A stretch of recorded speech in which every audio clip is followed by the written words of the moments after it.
નમસ્કાર મિત્રો, શેરબજાર ગુજરાતી યુટ્યુબ ચેનલમાં તમારા બધાનું સ્વાગત છે। મિત્રો, આજે આપણે પબ્લિક સેક્ટરની કંપની એટલે કે સરકારી કંપનીઓ વિશે વાત કરવાના છે, જેમાં 10 દિવસની અંદર રોકાણકારોને 7 લાખ કરોડ રૂપિયાથી પણ વધારેનો ફાયદો થયો છે। તો આ તેજી પાછળની વાત કરીએ તો મોદી સરકારના કેટલાક શાનદાર નિર્ણયો અને કંપનીઓના શાનદાર પરિણામોના કારણે જોવા મળી છે, અને રોકાણકારોએ આગળ શું સાવચેતી રાખવી આ સરકારી કંપનીઓમાં, એના વિશે આપણે તમામ માહિતી ડિટેલમાં જોઈએ। તો મિત્રો, વાત કરીએ સરકારી કંપનીઓ ધીમી ગતિએ કામ કરવા માટે ચોક્કસ કુખ્યાત છે, પરંતુ તેમના શેર છેલ્લા કેટલાક સમયથી જબરજસ્ત તેજી જોવા મળી રહી છે। જાહેર ક્ષેત્રની કંપનીઓમાં 10 દિવસમાં 7 લાખ કરોડ રૂપિયાનો નફો કર્યો છે અને તેને રોકાણકારોને ટ્રાન્સફર કર્યો છે। આ ઉદય વડાપ્રધાન નરેન્દ્ર મોદીની વ્યવસ્થાપન શૈલી સાથે જોડાયેલો છે, પરંતુ આ સિવાય અન્ય ઘણા પરિબળો છે એના અણધાર્યા વધારાનું કારણ છે। તો આના વિશે આપણે માહિતી વધારે જોઈએ। ઇકોનોમિક્સ ટાઈમ્સના અહેવાલ મુજબ વિશ્લેષકો પીએસયુ શેરોમાં અદભુત ઉછાળા પાછળ કેટલાક કારણોને મહત્વ આપે છે। આ કારણોમાં સરકારી કંપનીઓને ખાનગી હાથમાં સોંપવી, સારી નાણાકીય કામગીરી, આકર્ષક મૂલ્યાંકન અને વૈશ્વિક બજારમાં હકારાત્મક વલણોનો સમાવેશ થાય છે। આ ઉપરાંત બજારમાંના નિષ્ણાતો પણ રોકાણકારોને બજારની વધઘટ અંગે ચેતવણી આપી રહ્યા છે। ખાનગીકરણ અને વ્યૂહાત્મક ડિસઇન્વેસ્ટમેન્ટ એક ઉદ્યોગ નિષ્ણાતે ટાંકીને લખવામાં આવ્યું કે સરકારનો ભાર સરકારી કંપનીઓના ખાનગીકરણ અને વ્યૂહાત્મક ડિસઇન્વેસ્ટમેન્ટ પર છે।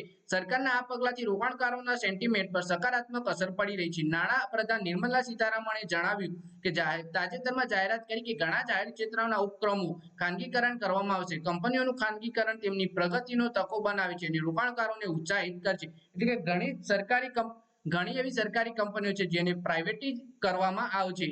મજબૂત નાણાકીય કામગીરી વિશે વાત કરીએ તો state bank of India, Bharat petroleum corporation BPCL અને કોલ ઇન્ડિયા સહિત ઘણા પીએસયુએ મજબૂત ત્રિમાસિક પરિણામો નોંધાવ્યા છે। તેમની નાણાકીય સ્થિતિ અને વધતા નફાથી રોકાણકારોનો વિશ્વાસ વધ્યો છે આ શેરોમાં રોકાણ કરવા માટે।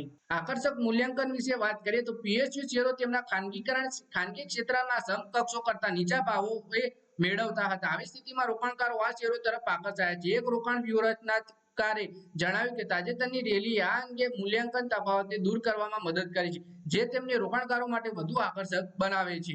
પછી વૈશ્વિક બજારો વિશે વાત કરીએ તો વિદેશી સંસ્થાકીય રોકાણકારો વૈશ્વિક બજારોમાં ભારત માટે સકારાત્મક વલણ રહ્યું છે, જેના કારણે વિદેશી સંસ્થાકીય રોકાણકારોએ પીએસયુ શેરોની તેજીને સંપૂર્ણ ટેકો આપ્યો છે। એટલે કે વિદેશી રોકાણકારો પણ સરકારી શેરોમાં રોકાણ કરી રહ્યા છે। આગળ હવે રોકાણકારોએ શું કરવું સરકારી શેરોમાં, એના વિશે વાત કરીએ તો જોકે આ રેલી રોકાણકારોના ખિસ્સામાં ઘણા પૈસા લાવી શકે છે। નિષ્ણાતોને રોકાણકારોને સ્માર્ટ બનવાની સલાહ આપી છે।